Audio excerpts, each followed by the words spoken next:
This is Saturday morning. We're in February 2018. It's around the 23rd, 24th of February, Saturday morning.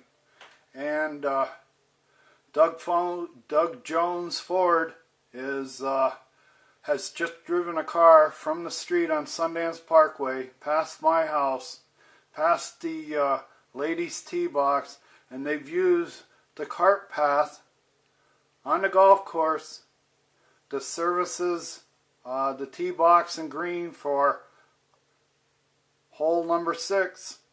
They've just drove a car over the cart path.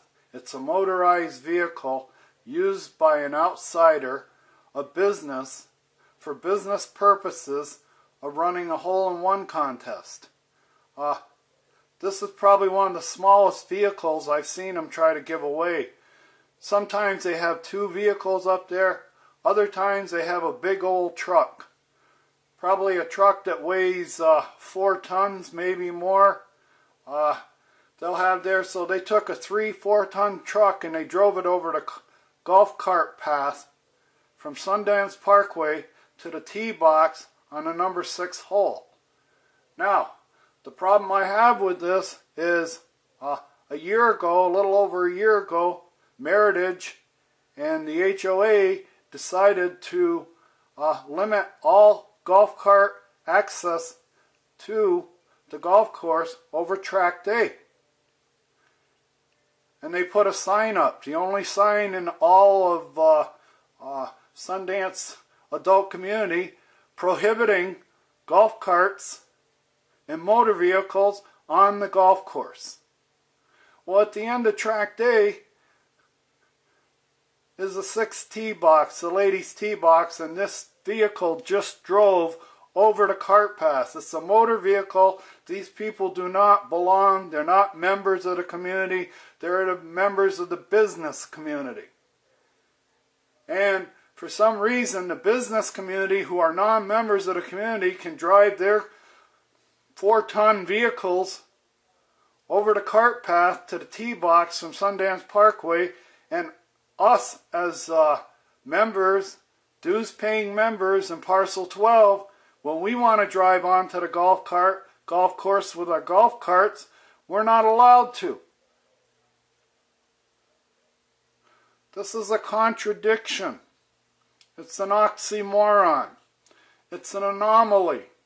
How come 4-ton vehicles are allowed to drive over the golf cart to the tee box, and we, as members, 75 homes in Parcel 12, are not allowed to drive a light golf cart over track day onto the same location that this car just drove over? Why is it okay for the car to drive there and not people who live here and pay dues to the adult community? How come we can't use track day to go to the same place this car just drove over? This is a hole-in-one contest. All day long they're going to give people for a chance, I don't know, if they buy a ticket or they buy a chance, maybe it's charity, they get the chance to win this vehicle. My problem is this vehicle driving over a cart path that's prohibited to the people who live in Parcel 12. People in Parcel 12 have to go out onto Sundance Parkway and displace pedestrians. People with carriage, people walking pets, have to get off the cart path so that the people from Parcel 12 can get onto the golf course on a public easement. Track day is our easement to use the golf course. And it's not being used. It's not being utilized. Also, track day is, one of its purposes is emergency in and out. What you're looking at is that car just drove by the end of track day. That car could be an emergency vehicle. It could be a fire truck. Any kind of an emergency vehicle that had to get in here in a hurry could drive in from Sundance Parkway and they could make it almost into parcel 12 until they hit the sign and the rocks put at the resident end of parcel 12, tract A.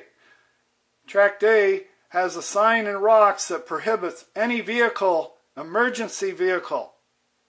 Now, as board members, you should be looking at every common area and trying to determine the maximum use of any common area that's owned by the membership.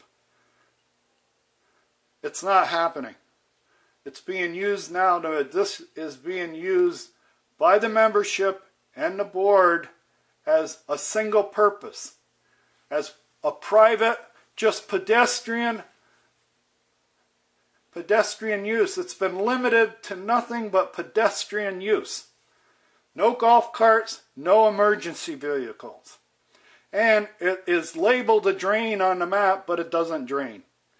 It's a retention basin.